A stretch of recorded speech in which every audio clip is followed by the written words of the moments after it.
402.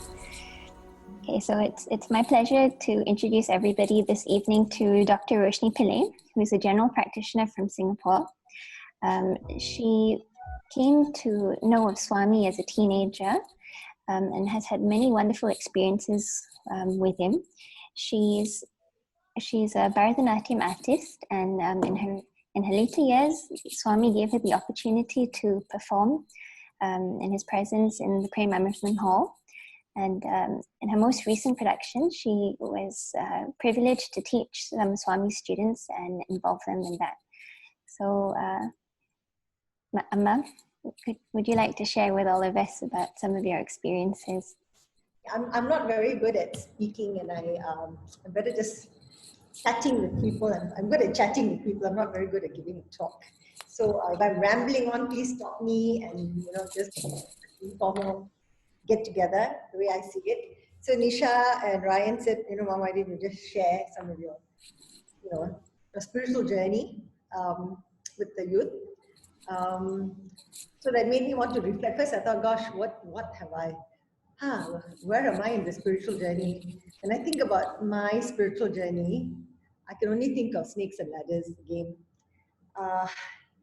And half the time I feel like I'm sliding down some snake after having progressed quite a bit. I'm like, oh my God, where am I heading? But so I sort of reflected on it some more. I guess, we just go about our day. We never quite reflect on where we're heading. It just happens. And then I thought about it and I realized actually, we're all anyway on a spiritual journey, whether we know it or we don't know it.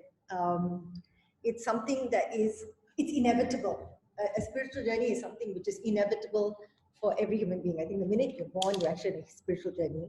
It's just that at some point in your life, you come to know that you're on this journey. And then you sort of actively participate in it. I think for a lot of our lives, most of us, most of humanity is on a spiritual journey and not actively participating. So I started reflecting upon it, and at this stage in my life, I'm 58, I'm quite aware that I'm on a spiritual journey, and I'm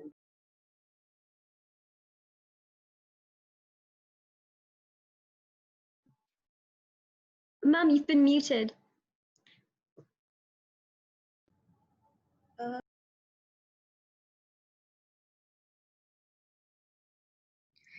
Mum, sorry, hold on, you're still muted. You're still muted.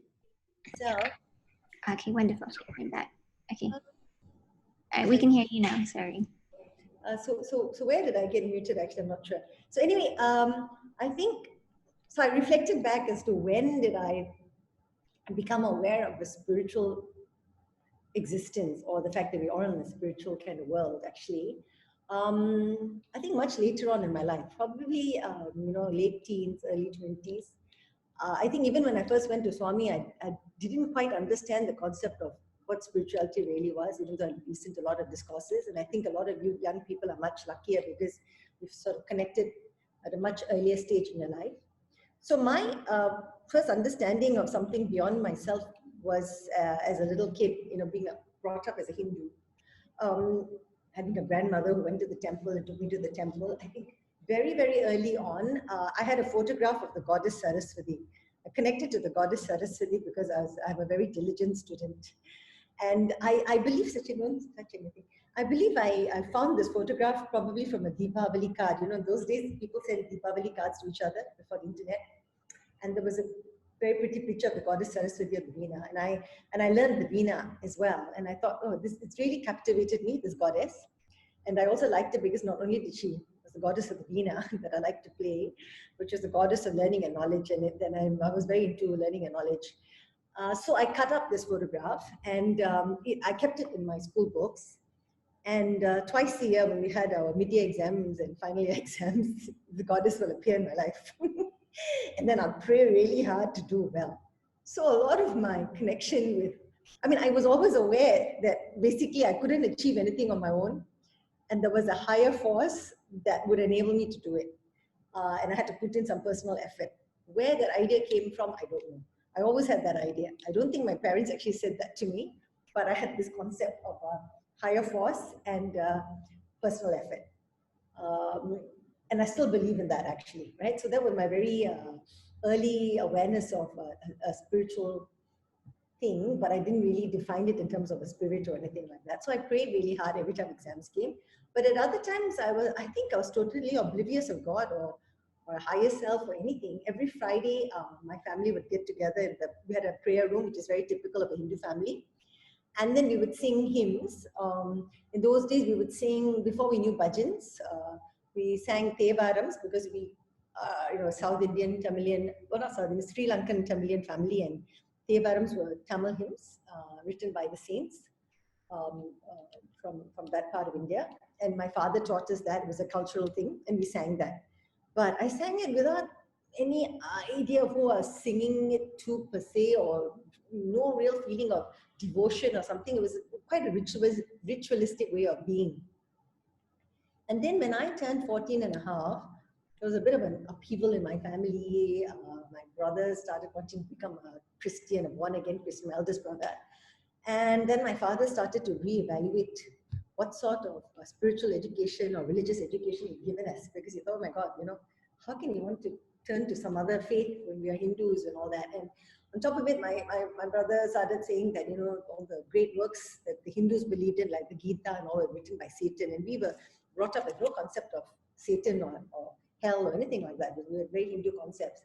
So that upset my dad quite a bit and my mom. And somehow along the line away, they decided to make a trip to India with my brother and ended up going to see Sai Baba in Whitefields.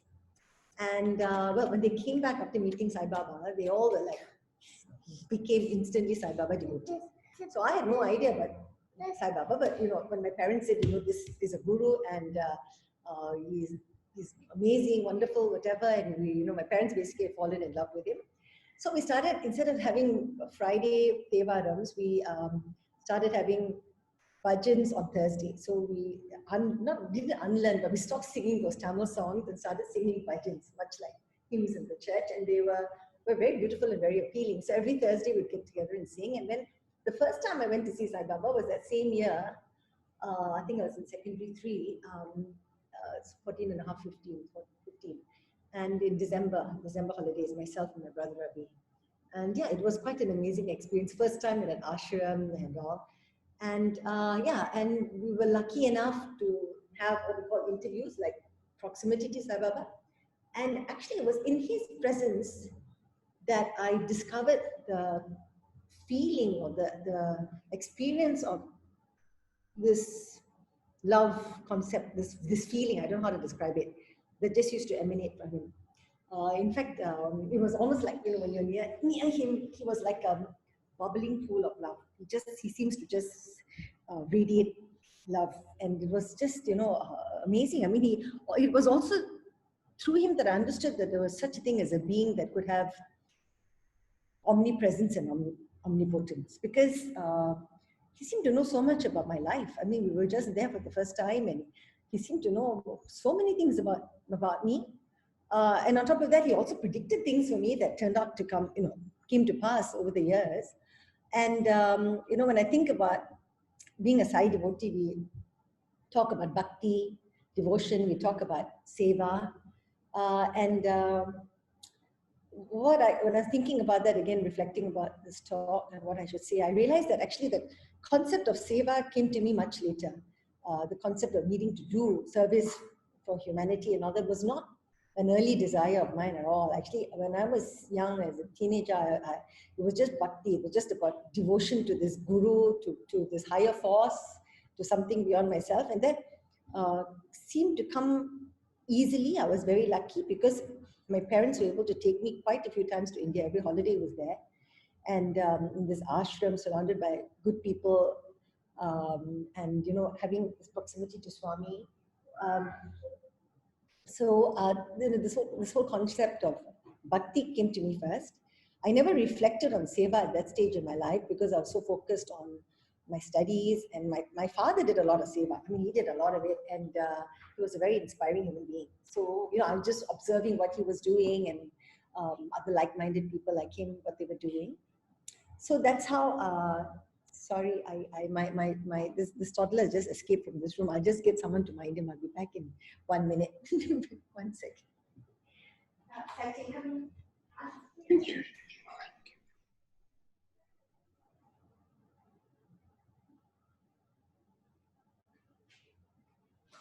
sorry. Yeah, so the concept of bhakti was there, and it was wonderful. And for that reason, I kept wanting to go back to Puttaparthi and experience it again and again. And it was just wonderful to be in the presence of Swami. And I have a lot of little stories I could tell you, but just go on and on.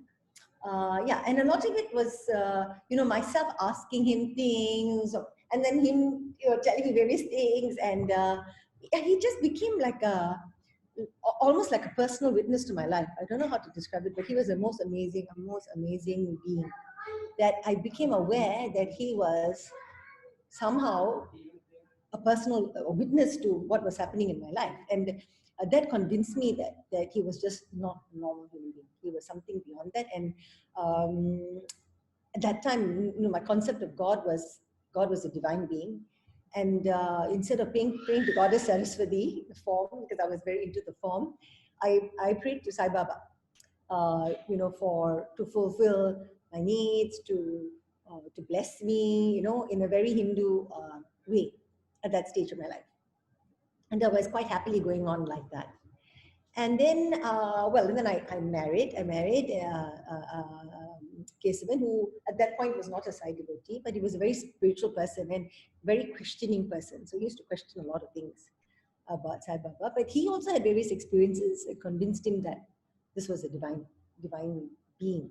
But he was not, how should I say, his concept of bhakti and all was quite different from mine. And he did not feel a need to keep running back to Puttaparthi.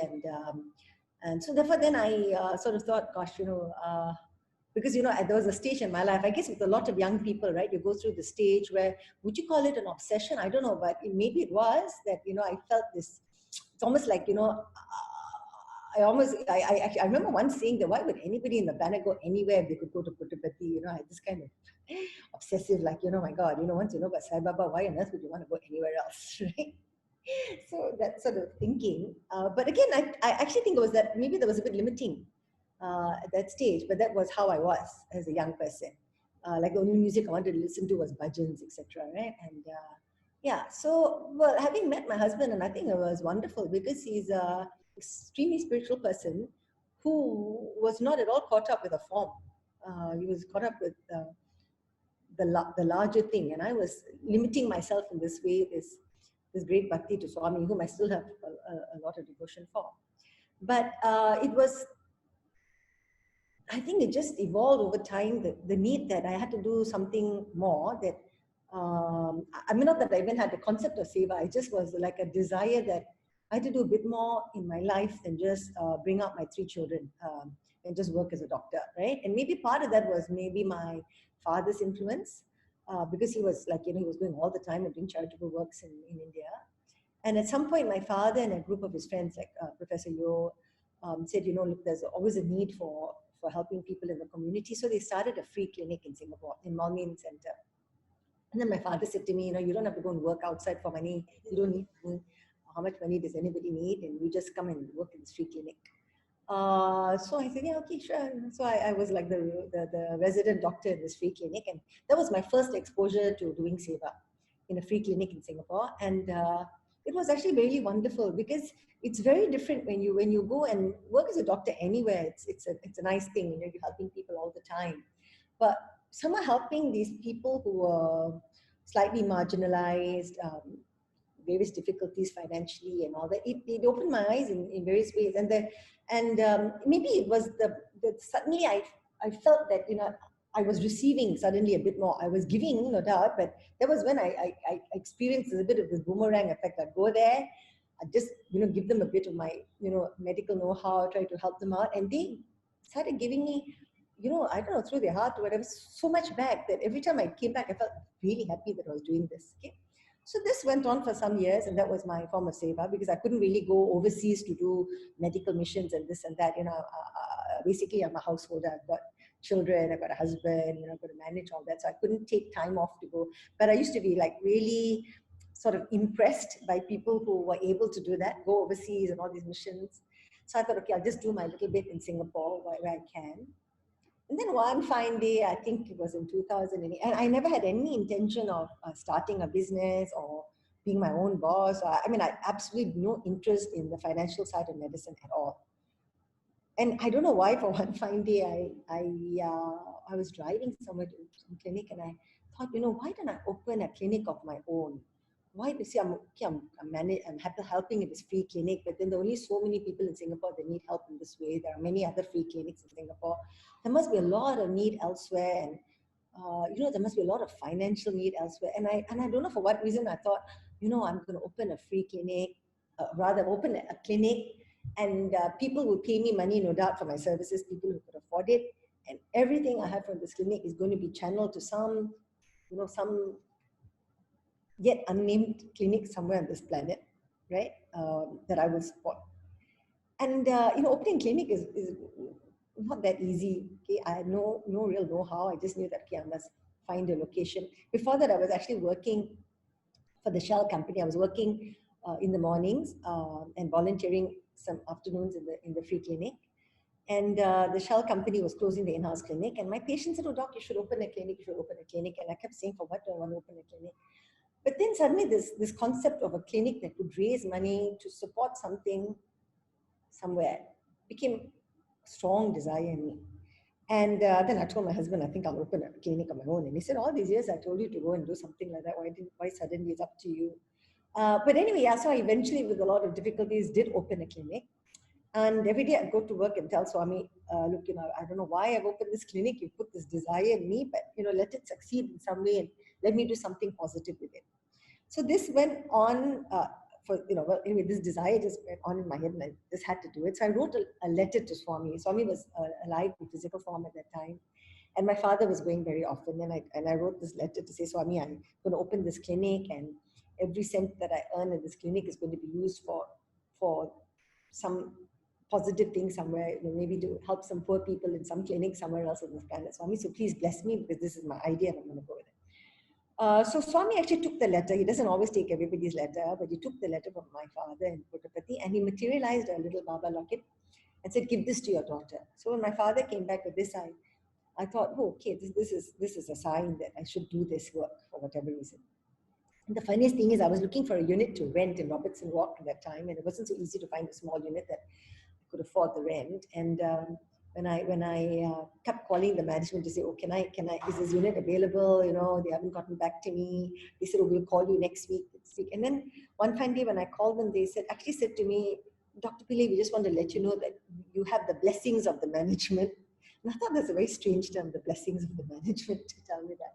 So anyway, so I managed to get this unit, and I renovated it, and I started this clinic. And it wasn't without heartache. I mean, I had difficult stuff. I had someone stealing money from me big time because I trusted them. It wasn't an easy journey. But anyway, in the process, I used to look at the bank account and say, "Oh, good, I'm earning a bit of money here. I'm going to do something positive with this, for whatever." So this went on, and then again, I just did my usual thing with my family.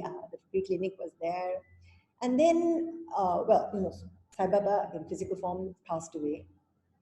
But by that time, I wasn't going that frequently to Puttaparthi. Again, my husband was far more into connecting with God anywhere on the planet, and he didn't feel like frequent trips to Puttaparthi were necessary. But there was a bit of a void in my life after he passed away, because when you're so attached to a physical guru.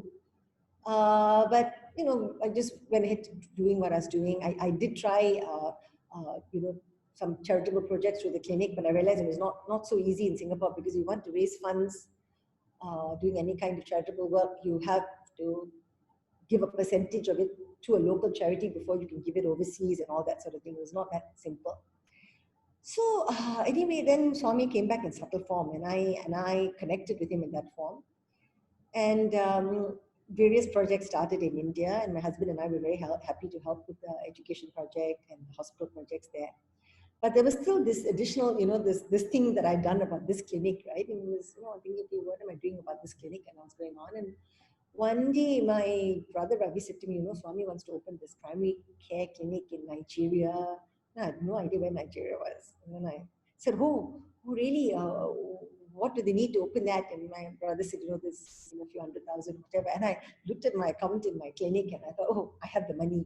So I said, "Oh, can you tell Swami, I'd love to give for this thing. I want to give for this. You know, and the funniest thing is a lot of the projects Swami does are huge. Just one person cannot contribute, and many of us have to contribute to a project. But I don't know why I felt like very like focused on this thing in Nigeria. And you know, Swami could have said, no, it's not necessary. Somebody else is giving, or you know, she can do something else. But when my brother offered this from me, Swami immediately said, yes, tell her I will take it. And the strangest thing is, that it was actually almost enough for that whole hospital. And I guess it really goes to show that maybe the cost of building it was not incredibly high at that time. And also Father Charles honestly actually worked himself putting up some of the structures, and he was very hands-on. But the beauty of the whole thing is, at some point when it was constructed after a year, Swami actually said that I could go and see it.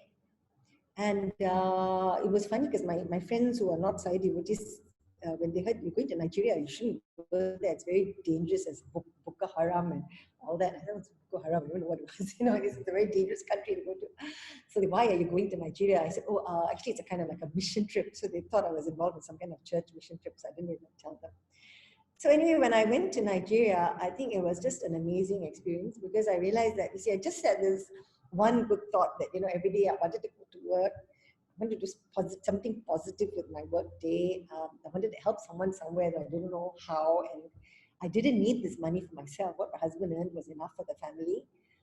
But I didn't want to just sit at home at that point. My children were all in school and I had time and I could spare it for some other people. And it was just that one little thought.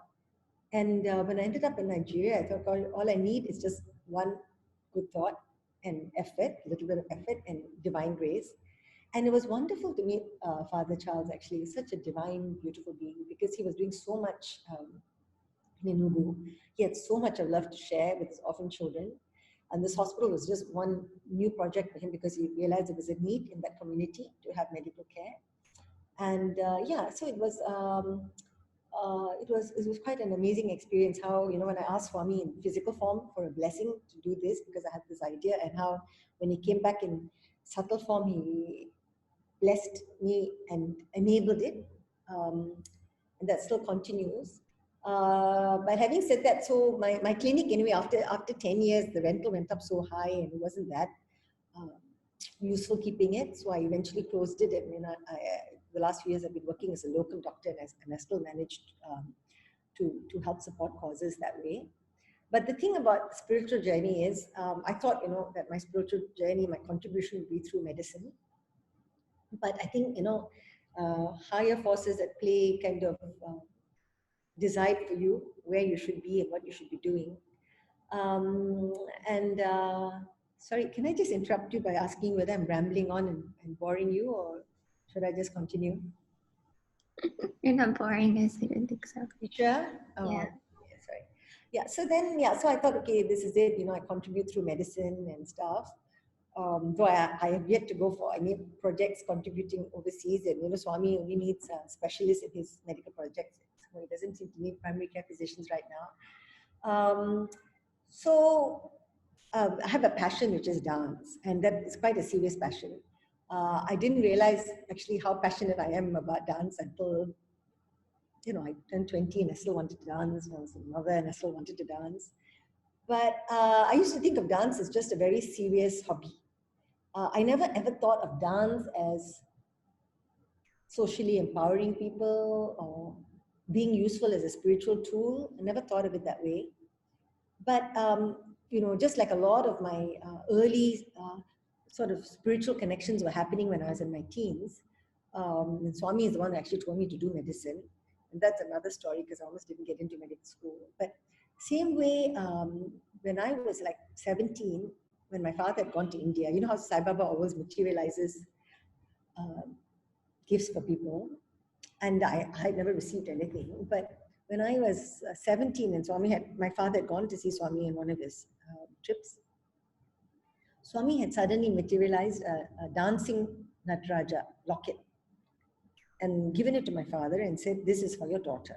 So my father brought it back to Singapore, and I can tell you when I received it, I felt like I was floating, because I thought, oh my God, what a beautiful gift, you know. And And I thought, why did he give me this dancing Nataraja? You know, I thought, why didn't he give me a picture of himself or Shridi Baba, Sai Baba? I've never seen anybody.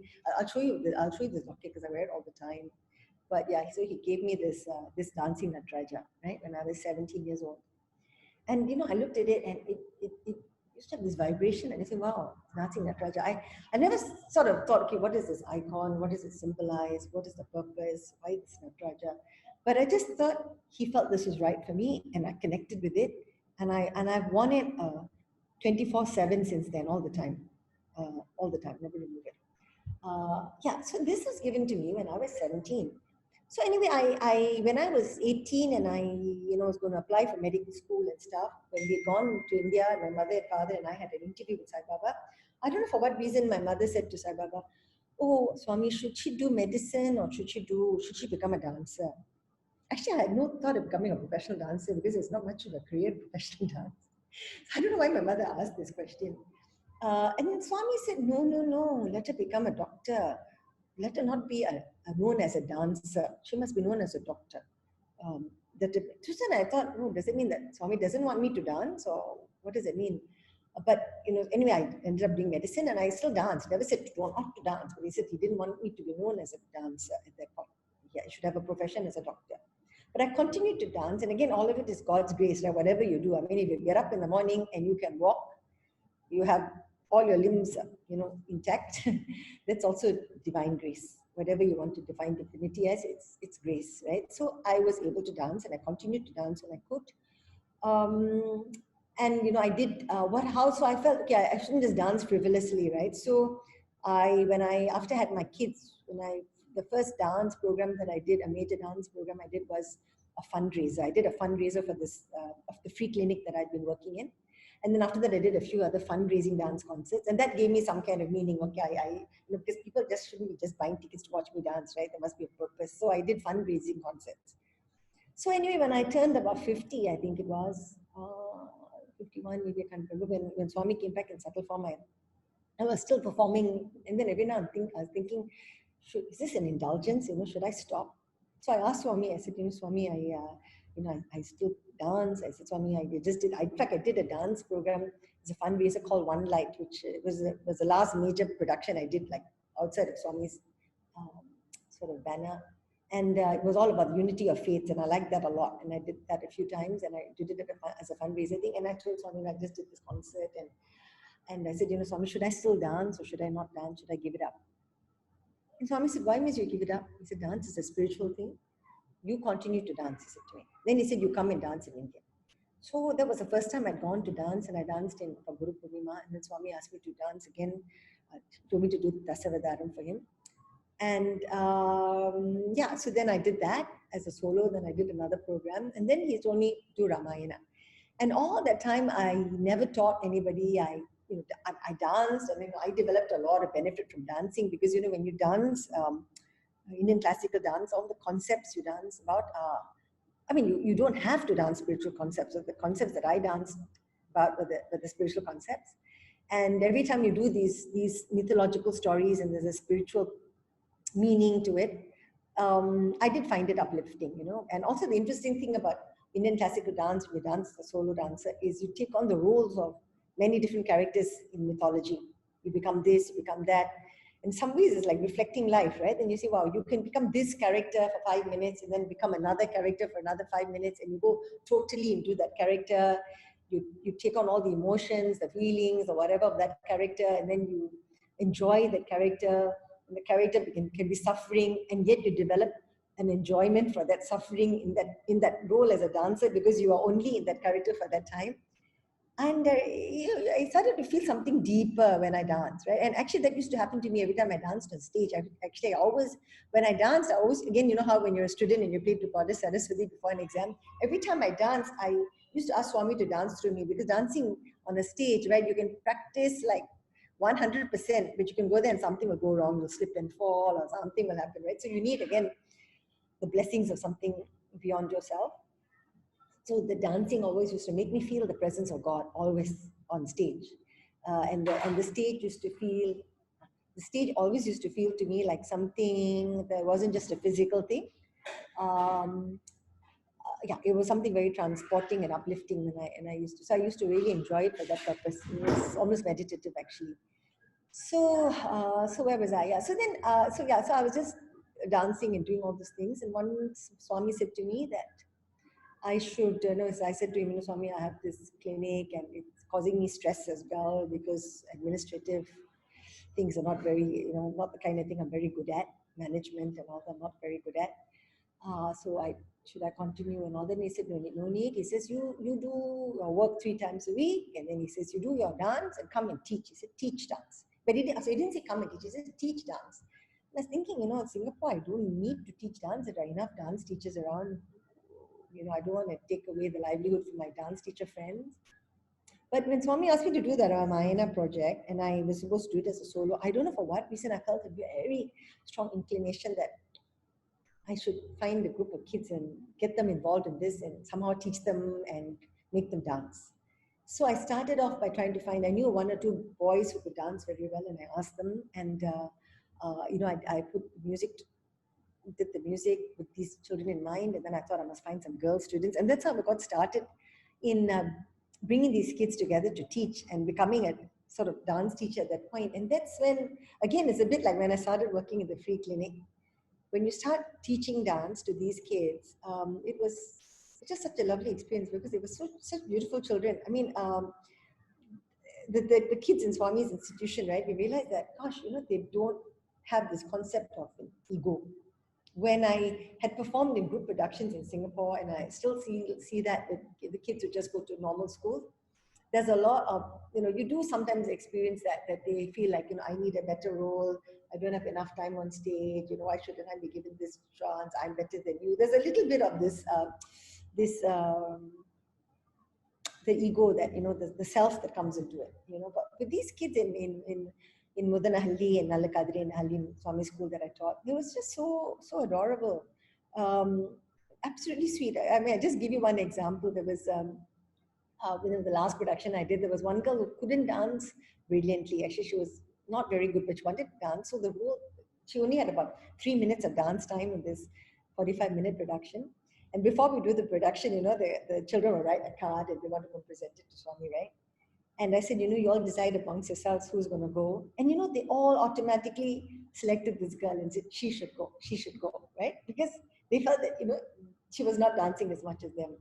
And there was yet another girl who was just such a beautiful human being. I mean, she sings beautifully. She lives in a little village. Her mother is a seamstress and her father was a cook. Very, very humble background. And when I first saw, a few years ago, when I first selected, or rather, I told the teacher, just find me some girls who want to dance. They had no dance background, most of them. And this girl was particularly bad. I mean, she couldn't hold a mudra, she couldn't hold it, because she's not taught her, but I had very simple movements actually for the first dance program. But she was so keen, and I thought I just had to make her dance, because she was so keen. And I remember once when we just had a sharing session like this, and I asked her, dear, why do you want to learn dance? And she said, I want to learn dance because I want to be able to teach little children to dance and make them happy. So she wanted to learn not for herself, but because she thought if she had this one more skill, she could teach. And she actually is, now she's graduated and actually she's going to teach in Swami school. Brilliant girl actually. And when I see her over the last 3 years or 4 years that I've taught these children, oh my God, she's just amazing how much she's improved and wants to improve. And the beauty of this girl is a lot of the children there in Mudanahalli teach me so much. It's I go there to learn from them actually. It's not that I'm teaching them. Like this little girl, the same girl. I told her, tell me your journey, like share your journey with Swami. So she lives in this village in Mudanahalli, which is, the same village that the Swami's ashram is in. And her parents were not Sai devotees at all. But she had heard of this ashram and she somehow connected to this place and wanted to do, as a 9 or 10-year-old, wanted to do service. See, I never even thought about service. At 9 or 10, what was I doing? I was like praying to God to give me grades. It was all about give me, right? This 9-year-old girl wanted to do service. And she's living in a village. She lives in a small, tiny little house in the village, okay? So she used to go to this ashram and she found out that there's a clinic on and off. They have a free clinic for the villagers. So she used to go and help clean the table. And then at some point they enabled her to pack medicines. I don't know how they enable a 10-year-old to pack medicines, but she was helping pack the medicines to be distributed and stuff like that.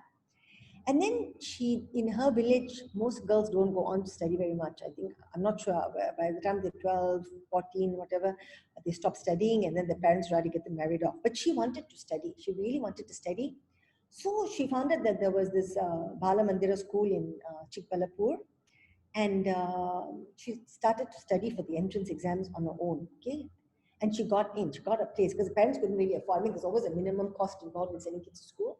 So she managed to get into the school, and guess what she did after she got into the school? This little child. At the time, I think she was 12 or something, which entered the school. I can't remember what she said. She wanted other little girls in her village and other little boys in her village to try to enter the school also. So therefore, guess what she did? She started tutoring them for the entrance exam. See? I mean, so that's why when I go to India and I say, Swami said, go and teach the children. Actually, what he was telling me is not go and teach the children. It's basically go and hang out with these kids. He's giving me an opportunity to hang out with these kids, or an excuse to hang out with these kids so that they can teach me. So this little girl started tutoring. See, she doesn't even say, do I have the skills to tutor? Do I know enough to tutor? She just wanted to help them. And she did. She started giving them tuition to try to make them do this entrance exam. I didn't ask her how many kids managed to make it, but the effort she put into it. And so she's still there now. She's been in the system and she's gone into university. She's graduated. This year she's graduated.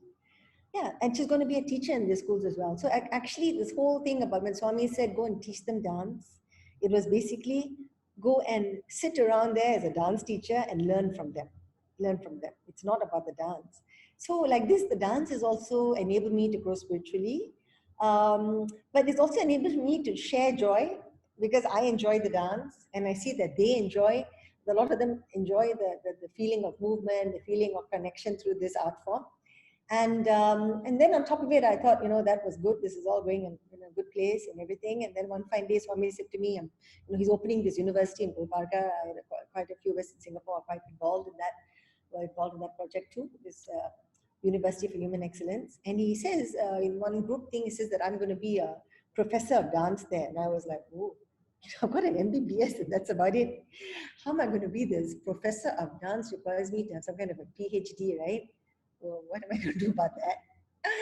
So I was like, oh my God, then I said, oh, Swami, and then even gave me a suggestion as to what I could write in this PhD thesis to get this, thing. And I thought, oh my God.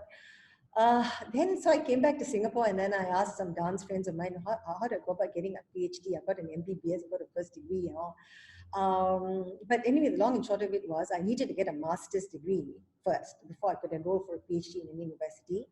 There was a fairly good university in Tanjavur Tamil University where they had the masters in Bharatanatyam course. So I tried to enroll and they told me even though I danced for donkey's years here, I wouldn't qualify to enroll for the masters unless I'd done their diploma. I said, what, their diploma? What does that entail? So basically it's a correspondence course. I only have to go there for 10 days.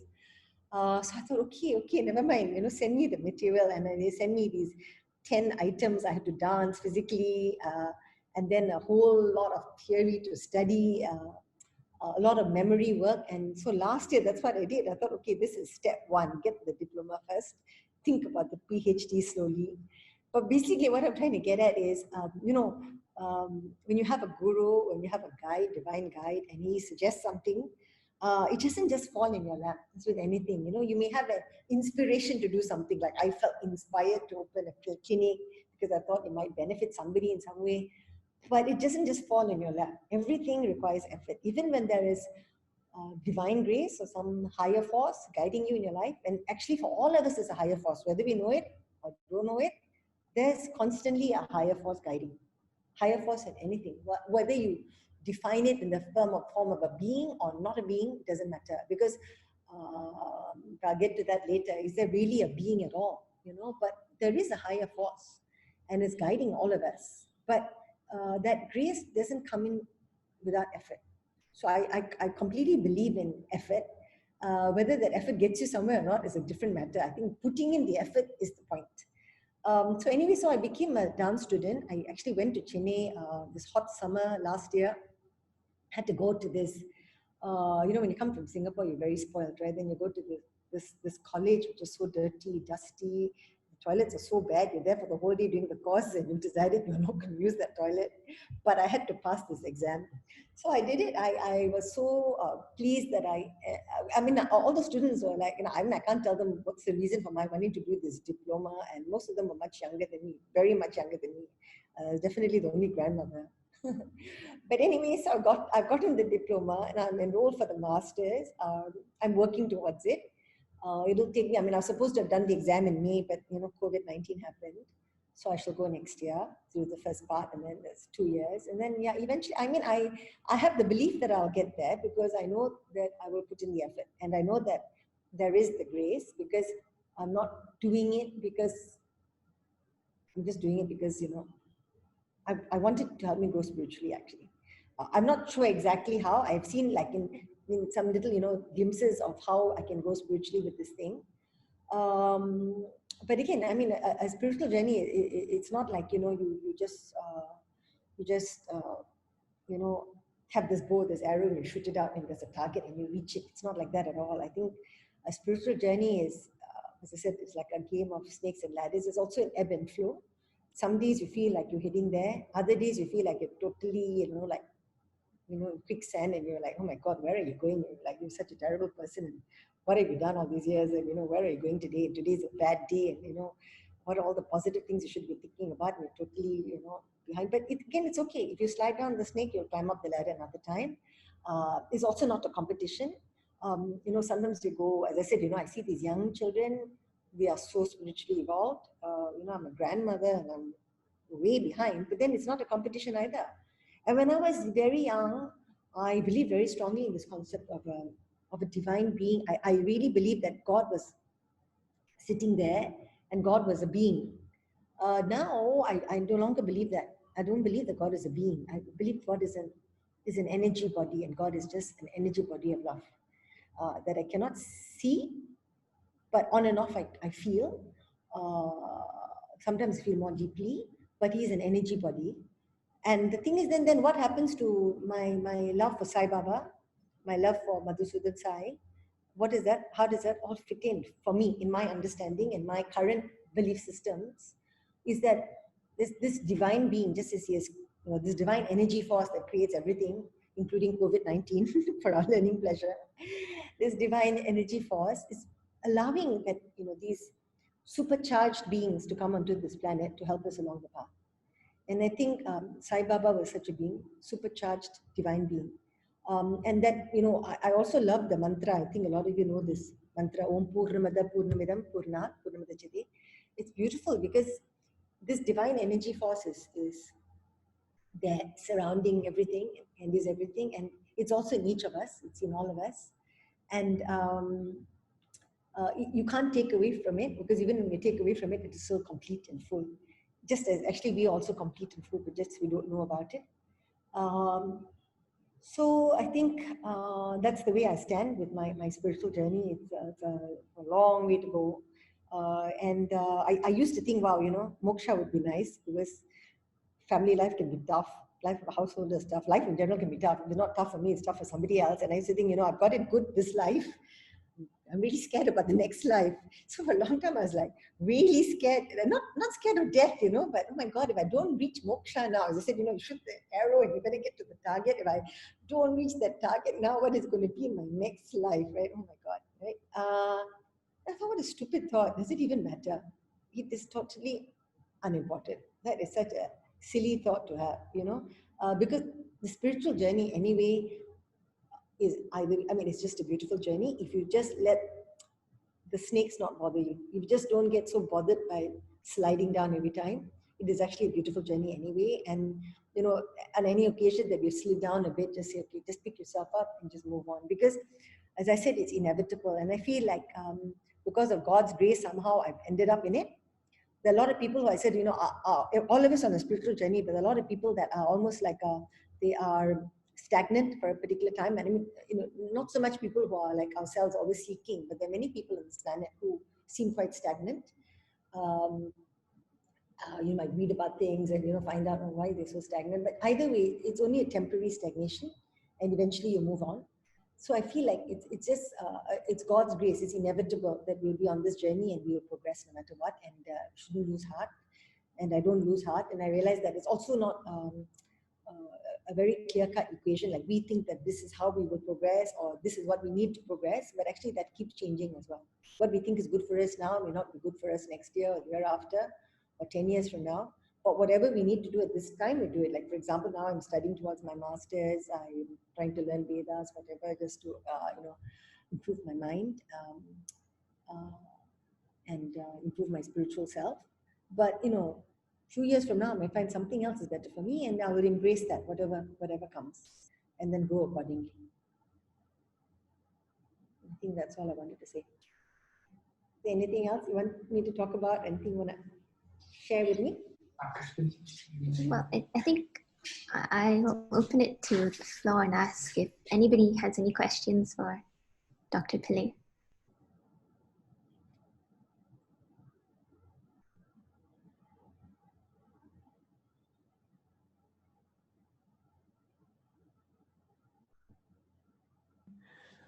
Sai Ramati, this is Dinesh here from Melbourne. Sai Ramati, I just wanted to ask you, you mentioned just now, thank you so much for all the stories and experiences. You mentioned about, well, a couple of things. One is, it's when you're running a business, there's the business administration side of it is such a hassle, and you don't want to focus on that. And then you also mentioned the life of a householder is very difficult. I was just wondering, do you have a story or an example or an experience that you had where you learned something from Swami about how you should actually keep everything in balance while trying to do your work and trying to be the perfect, not the perfect mother, but trying to be a mother and a parent and trying to do Swami's work? And how do you keep all of it in balance? And I suppose what I'm asking is, did you have an experience where you figured some small part of it that you can share with us?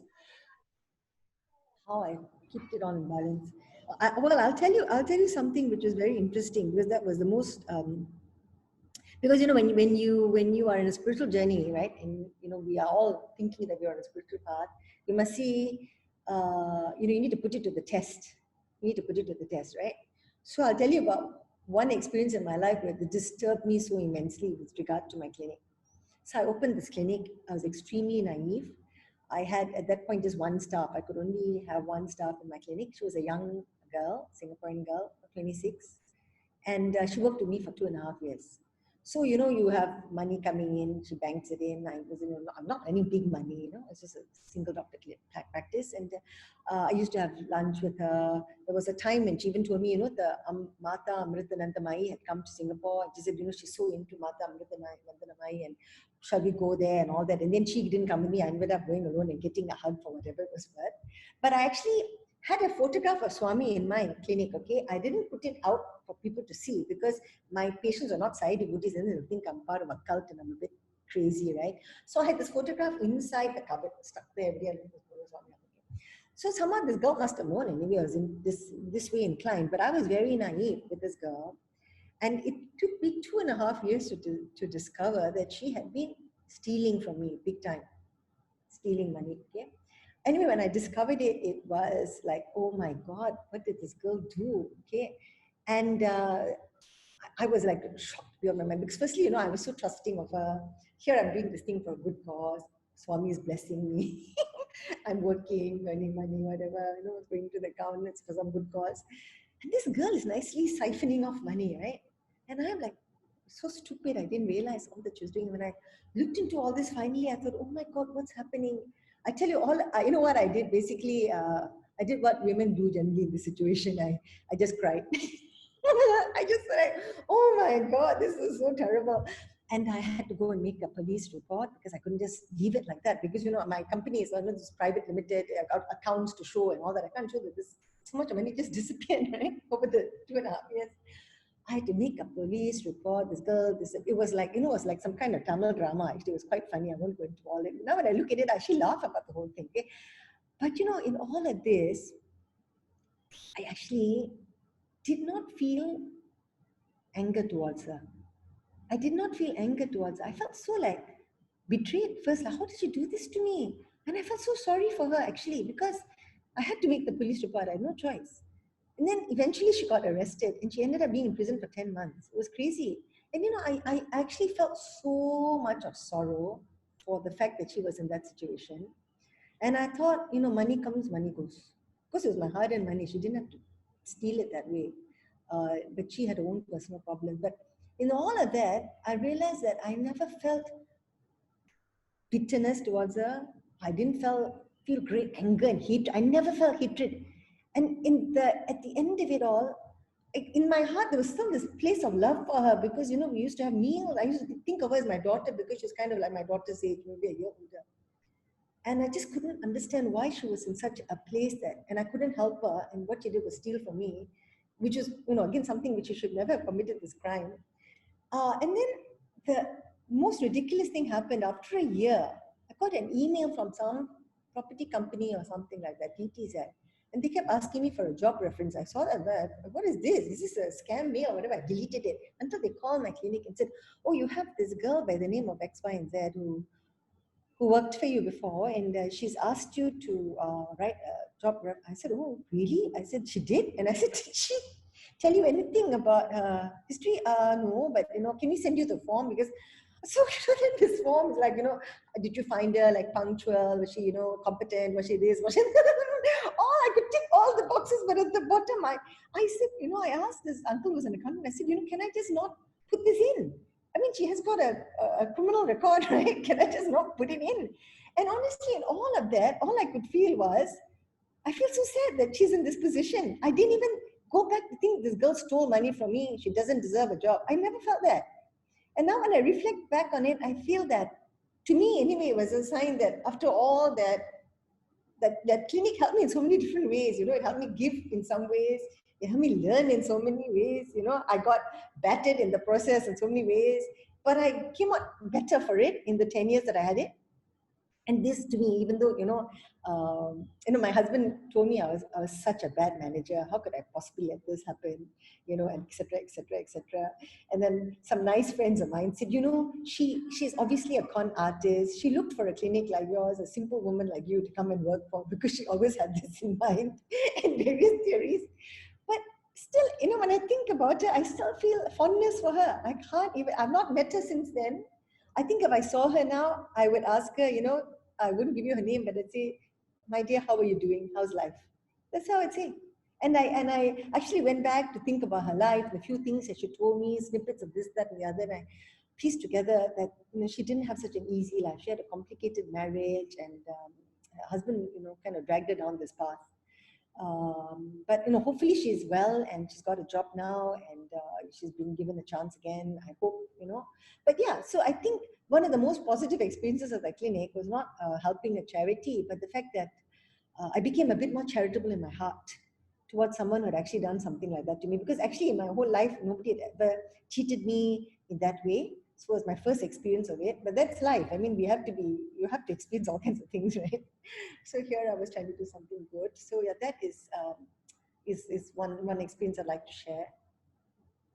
But having said, as a householder, keeping things in check, I think when I see, you only, as a householder, you only experience the love of your family, right? You only experience the love of your children. You love your children, and your children love you back. And that's nice. And my children call me Amma, and that's wonderful. I love them, the word. But it's only through Swami's grace that I managed to go to Mudanahalli and teach these kids, right?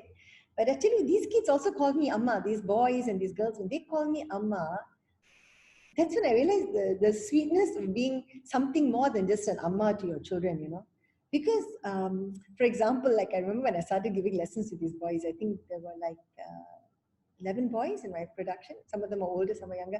Morning, we'd have a rehearsal at like 5:30, 6 o'clock, because they have got classes. And they'd make me coffee. I remember they'd make me coffee, and someone drink the coffee, and then I'd sit in the chair. They'd all sit down below, and then they look at me with love. And I used to look at them and think, they look at me with so much of love. Where did this love come from? I've only got to know them for this 1 month or something. I'm only here for this 1 week teaching them every morning. And they love me so much. And I love them so much. And I remember when I left there, they used to write me cards. And when I left, I remember I was on this Jet Airway flight, and they had given me a letter. And I opened the letter. I still have it. And oh my God, it brought tears to my eyes. How much of love these children can show. I must tell my own children that it's a deeper love.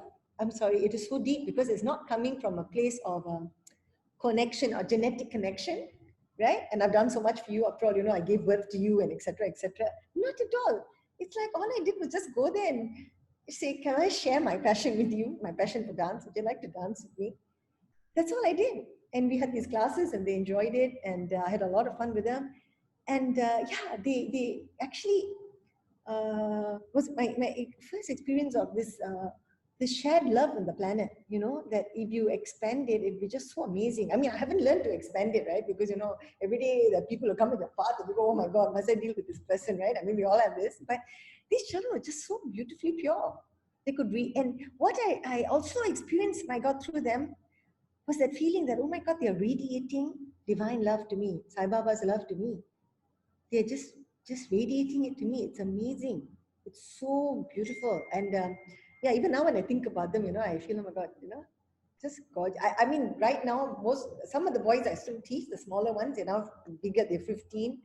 But the older boys are now graduates. They are university graduates and they're all teachers in Swami's institution. And that's beautiful to see. It's beautiful to see how they want to give back. So yeah, so that's the not that I didn't try to balance anything, It's just that the glimpses of things that Swami showed a householder, how you can you can get God's love reflected back to you so much more when you start give a little bit. I mean, I have a lot more to give. I haven't given enough, actually, to be honest. I'm not giving enough on my day-to-day basis. I sit at home and I'm not giving enough. I'm trying to improve myself, as I said, improve the knowledge. So at some point I can go back and give some more. But yeah, I think I've been very lucky to have experienced that. Oh, thanks so much, Auntie. Awesome. Sairam, Auntie. Yes, Sairam. Yeah, I'm Shagila here from Perth. Hi, Shagila. Hariom, Auntie. I've heard about you so many times. It's such a privilege that I'm finally seeing you. Because I don't know, Uncle Ramon from Uncle Ramon, yeah. Yes. Yeah, so he and his wife, Auntie Eileen, they have spoken so much about you and how beautifully you dance and everything. And I'm a dancer myself also. So I actually have so many questions, but then I hope I'm going to structure my questions well. My question is, you mentioned that when you went to India to teach the kids, and then some of them, they had less experience in dancing, and maybe technically they are not so gifted maybe, but at the end of the day, you have to come up with a production. So how do you balance out the quality against their love for dance and their love for performance? How did you manage to do that? Okay, basically, I'm not taught in Singapore. I've never taught. The first time I'm teaching is these children, right? And I never even did big productions. I just did things for myself, solo dancer. So all of it is actually, again, I believe divine grace, divine will. But when I wanted, it was crazy because I'm sitting in Singapore and I'm trying to do a production with these kids there and I'm going to and fro and all. So I really asked the teacher in charge. First, I knew the boys, some of them could dance, some of them could act, they couldn't dance, but I sort of made them do it by copying my actions. They actually videographed me and then I made them perform. But with the girls, I told the teacher, I just want maybe, 14, 16 girls who'd like to dance. So these girls, all the first class, they all appeared, right? And I had I didn't want to give them too much. So there was like total of 6 minutes of dancing. And I thought about the concept that I wanted in this group. So when I first saw them dancing, they all said they could dance. My first thought was, oh my God, this is going to be tough. This is really tough. I'm here for 1 week and this is how I'm starting. But then, I'm not going to be, the teacher said you can audition and take who you want, okay? But for me, it's like, how can you audition and tell so-and-so they can't do it? How can I do that? Yeah. I didn't want to hurt their feelings by saying that, no, I think, you're not suitable. I couldn't do that. So I looked at all these girls and I said, girls, tell me, do all of you like to dance? They said, yes. I said, you can be honest with me, because I taught them a little bit and they were kind of struggling with some steps. And I said, I want you to be honest with me, because if any of you would rather be doing this time in the library studying or singing or doing something else rather than dancing, don't feel bad about telling me that you would rather not take part. It's perfectly fine. If you'd like to dance, you all come tomorrow, okay? And if you like to dance, I will make you dance. And that's how it was. Every single one of those girls that appeared the first day stayed on and danced. And even this one girl, when I gave her simple movements, she couldn't hold, but they practiced. It was quite cute because I remember there was like this scene in this Ramayana of them doing animals. I thought acting like animals in the forest would be something that I could do. The imagery would be nice. And then I told them, okay, deer dances, with the hand mudra like this. And then after a while, they were holding their hands like this. And I remember telling them, excuse me, we're not doing like a dance about dinosaurs and you're not brachiosauruses running around. You're supposed to be deers. So they used to find this all very amusing, and then they'd correct themselves. But actually, we had a very good time. I mean, it is a bit of a struggle, but I'm not teaching them like items like dance. Like I'm not teaching them a traditional Vilana, Varnam, all those things. Those require a lot more technical ability, right? So I choreographed the dance in a way that it was doable for them. And also because there was a bigger group of girls, those who were not dancing so well, we can put them behind a little bit and then they follow the others. But the main beauty of these girls, they were so hardworking. So, things with formation, what we teach them about the lines, where to stand. And they would practice this, like a 3-minute bit, They would practice it daily, every single day. They practice and practice and practice. And they were living proof that effort gets you places. They put in the effort and they got somewhere, But that is what I would say. If the person has the desire to do it and put in the effort, they will do it. Because sometimes you see children who have learned dancing also, they feel like they've learned enough. They don't want to put in the effort, then they won't progress, So that's what I did. Yeah. But now, I mean, I would like to go back and not teach them right from the beginning. Swami wanted me to do like a diploma course for them. So I'm trying to slowly develop something so that we go back to, the first principles and all that with them. Yeah. Mm. Okay. Yeah. Can I ask another question? Please do. Is there time? Yeah. So another question is dedicated to you, like, because you mentioned that for you now you don't for you, like, correct me if I'm wrong, like Swami or Madhusudan Sai, you don't see them as a being, but it's the overall thing is like a energy force, and that's what you believe in, right? Yes. So when you dance, yes, how do you connect to the energy force? Is it do you still visualize Satya Sai Baba, or you just dance for the universe? How are you dancing? When I still pray to Swami, I pray to Baba. I do, because I will. But I used to be very fixated on Swami's form, okay, as Satya Sai Baba. And as Satya Sai, because I first went to Sai Baba when I was about 40 plus years ago, when he was also maybe in his 50s, right?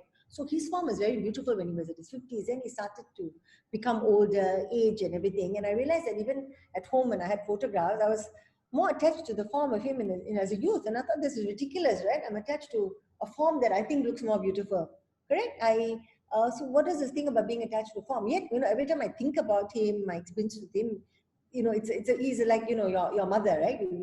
There's a connection, correct? But then when he left the physical body, and then there was a subtle body, and in fact, I must give you another experience I had.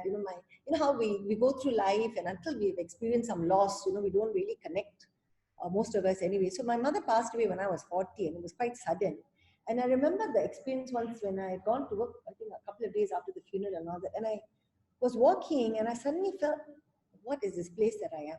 Where is this place that I am? Because I am here, but my mother is not here. So where is she? Where has she gone? Because I didn't feel like she had gone nowhere. And then I suddenly realized, actually, this is just a dimension. And I remember having this, I've not had that feeling but I suddenly felt that I was not in a real place. I felt at that time that the world where I was in was not the real place. But that was very transient. When I'm on stage sometimes, and I still pray to Swami to bless me in my dance. But what happens is when I start to dance in a production, I stop thinking about myself as Roshni Pillay. I become the character. The focus is completely on the music, the whatever, and then you lose the sense of yourself, right? I think. I think this is what it is. And because I'm totally not aware of myself as I am, that you suddenly start to connect with something else. And maybe that is what makes the dance for me something that I like so much. Something which I feel like is a spiritual thing for me. That because I lose the sense of, I mean, I still need to dance properly, and so you need to practice and all that, and then after you don't think about that, but you get transported to some other dimension actually. So, and in terms of what is Swami, as I said, I mean, this is just my belief, and at the end of the day, it's all about your own belief systems. I mean, I'm not yet at the level where I know the truth, right? I'm not a nice person, but my own belief system is that God is more than just one being. But Sai Baba is a divine being. Madhusudan Sai is a realized master, divine being. But that is my belief system, right? He's a divine being. But God is more than just that, right? God encapsulates all the energy bodies that are inside all of us and everything that's in the planet, correct? It's not just this one being. You see? But again, that's why you say that verse, Om Purnamada Purnamidam, you couldn't read that. But to me, it's like that. You take away from that divine being, and there are many other divine beings also, but that divine being is also completely full of the divine energy. You see? Yes. So I am trying now, trying increasingly to try to not be attached to a form in that way, but I still love the form. I mean, after I dance, when Madhusudan Sai, and I mean his presence, I feel entirely the divine energy. I do entirely feel it being radiated to me, right? But like that, I mean, realized masters feel the divine energy everywhere, correct? Isn't it? Actually, everywhere, isn't it? We are only able to feel it in certain people and whatnot, right? That we have faith in. But people who are realized will feel the divine energy even in us, isn't it? When you are realized master, you feel our divine energy, but we are not at that level. So that is what I mean. See? Okay. Yeah. Yeah. All right. Thank you so much. And really, it's a real pleasure to be here and to see you. And I didn't expect you to be so humble and so sweet. Really, it's really a blessing to actually be here. Thank you so much for hosting this, and thank you for being here. Having me. Thank you for having me. Thank you. Yeah. And I hope that if you're a dancer at some point, you will come and also teach. I really would like to really come and meet you now. Please, Please. Because I mean, I do want eventually to be in Gulbarga and have the dance thing. Swami is very, very sure about a fine arts aspect, because he wants education to be about many different things. Not everybody just academically inclined, right? So actually, there's so many aspects of education, and Swami is looking at total holistic education here. And there's some children who are going to grow spiritually through the arts. Actually, that's what it is. And you can't have a department of dance with just one teacher, right? So if you know dance, please, as I said, I'm still studying. I need the qualifications too. That all this is a work in progress. So at some point, even anytime, once everything opens up in India and Australia and all that, there's many opportunities. And you just get my number, and then let's see, you can come in. Children, even a simple item would be wonderful. Yeah. Yep. It's absolutely a very good concept. Yeah. Thank you so much. Wonderful. Yeah. Thank you. Are there any other questions?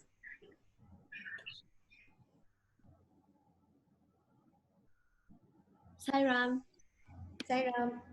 Sairam, I'm Hansini from Melbourne. Yeah, hi Hansini. And I just have a question, because you changed careers in your when you were advanced, like in age, like from a doctor to a dance teacher. And I, with Swami's blessings, have also have had the calling to change careers from being an accountant to a property developer. So, and I know it's more lucrative, and my passion is to do what I'm doing now as a developer. But at the same time, because I'm starting it late in life and I'm a mom, I'm finding it really hard to, because it's very time consuming.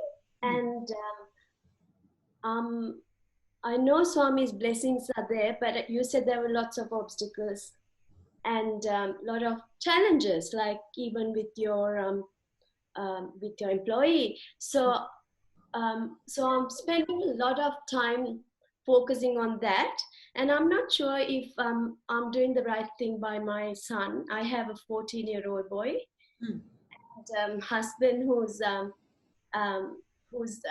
respects Swami as his guru, not like devotion like us. So I was just wondering how you coped with. Yeah, I think it's never easy, but you have it inside. Your heart tells you that that you need to do something. As I said, when I started this clinic up to so many years, my husband, when we were younger and we actually needed 2 incomes that would have been good for the family. At that stage, I said I wanted to just work part-time for other people and focus on the children. So when I finally had this thing to start a clinic as a business, but business like a charitable business in a sense, he was a bit surprised. But that idea came to me. I used to wake up in the middle of the night with fears, like, oh my God, if nobody comes to my clinic, what do I do?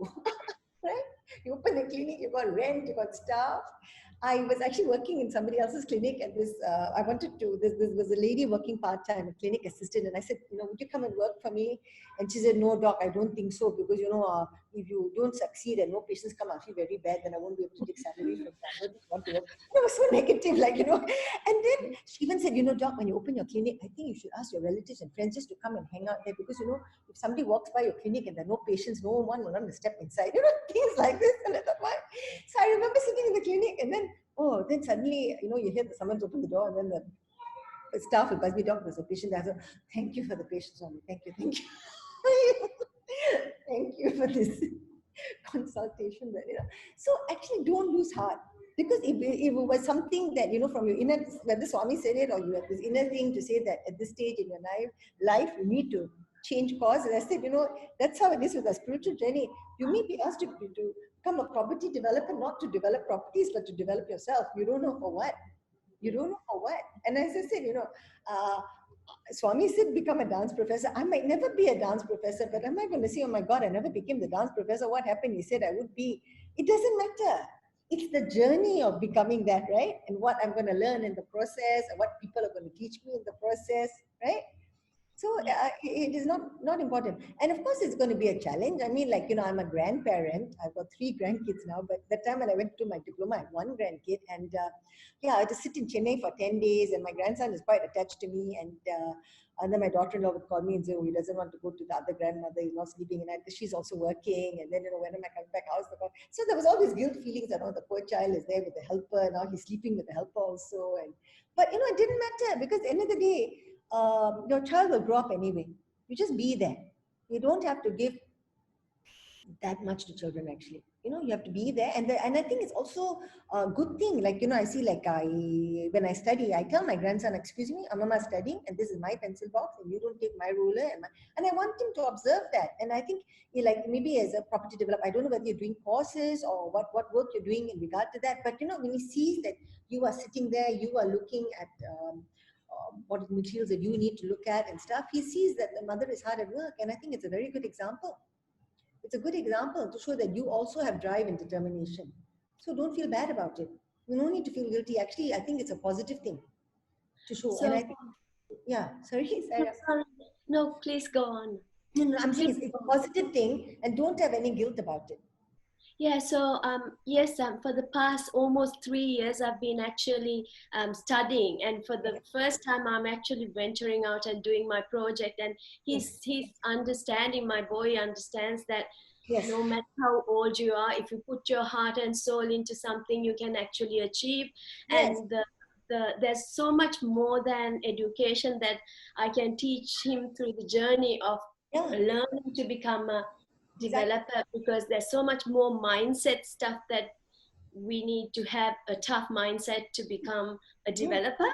And so I think I can see that being my son seeing it and benefiting, but at the same time I feel guilty, and I always pray to Swami, please help him, because spiritually, because both the parents are not on the same play field, we don't pray together, because my husband doesn't believe in praying to God or anything.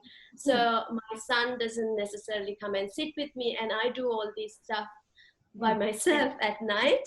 And I have this guilt But at the same time, I look at Swami and I know Swami, like just like you, because you're so inspirational to me, because the whole purpose of I wanted to change careers as well. It was a calling, and I watched my dad doing similar things, and the calling is actually, it's more lucrative. I can actually help more people by becoming a developer because you can make more money, and it's not for self. It's to always for Swami's projects. And if he gives me the opportunity, I haven't started earning money out of it, but I feel strongly in my heart that if I put my heart and soul into it, I can actually do it and make a difference to people who don't have. And definitely you will. And the other thing I want to tell you is, you see, I'm on the same page as you when you say that, you know, you have the faith and the husband doesn't have it, and you're not sitting as a family and praying because the other thing about spirituality is actually an individual journey. It is actually an individual journey, I feel. And it doesn't matter, you know, it's nice if your partner and you both are going along the same way, and all, but it is not necessary. It's not necessary, and I don't think it will confuse the child, and neither should we feel bad. I think that is my child following my way or not following my way in my spiritual beliefs. It doesn't matter. You continue your spiritual journey. Everybody's spiritual journey will be at the right place at the right time. You just be a good human being. You can see that. He can see that you have devotion. You want to help humanity. And in whatever way, he will learn by your example. 100% he will learn. So don't worry about whether you're praying together as a family and all that. It's nice. I mean, if that's available, that's nice. But it's not essential. Not essential for you or not essential for him is what I believe. At the end of the day, because, you know, everybody's connection with God is an individual thing, you know. And very rarely will you find in a family everybody is on the same page spiritually. It doesn't always happen, and it doesn't matter. And it is, I used to be in a bit when I was younger, sometimes kind of bit sad that it wasn't quite like that, and we all just couldn't as a family all pick up and go every year to put up with the holiday and all this, I realized that that is also a desire, right? What for have that? Is it necessary? It's not, right? So just do what we can, and I think it's wonderful to know that you are now, changing, learning, trying to improve yourself, do something else, and so long as you have a desire, you will do it. But everything comes with effort, and everything comes with some hardship. That's also part of it, right? Because actually, even when we're not doing anything, hardship will come to us. Even as a, just right now for the last few months, I've been more a housewife than anything. I've stopped my clinical practice at the present time because of this COVID-19 and all that. And I realized when you're totally in the house, just doing housework and householder things 100%, it can be also extremely challenging. So life is meant to be challenging. So you can't stop challenging yourself. If you don't challenge yourself, the challenges will come. So don't worry about them. Don't worry about it. There's no such easy path. So very similar to you, I grew up going to see Swami in Puttaparthi with my entire family, my parents and my sister and I. And it was us all praying as a family together. But I can't pass it on to my son because I don't have the same partner who's on the same path. You are very inspirational that you tell me that so spirituality is an individual path, and it's nothing to do with just because my son is. I just worry that will he have the same grounding, because I think for me I'm able to face a lot of things because of that spiritual foundation I got when I was young, going to Puttaparthi and sitting in one place and actually get, even to sit still and be able to be strong inside when challenges come. I'm not sure. So those were the questions, but I think your whole sharing tonight really gave me lots of inspiration. Thank you so much, Auntie.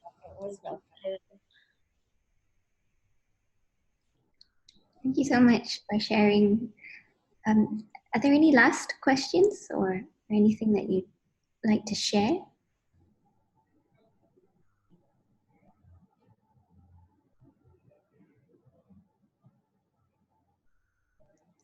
If not, I just want to thank everybody for joining us, and I want to say thank you, Amma, for sparing the time, and don't worry, you weren't rambly. There was a lot of very beautiful things that you said.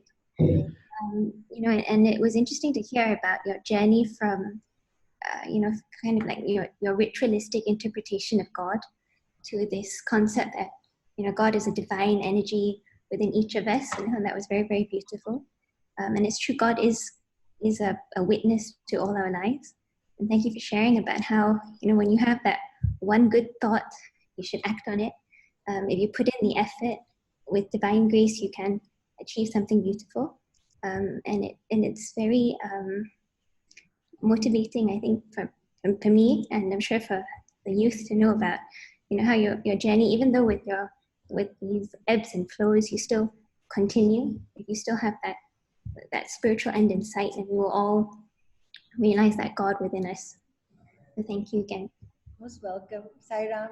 Sai Ram. Thank you so much. Pleasure talking to all of you. Sai Ram. Sai Ram, thank you.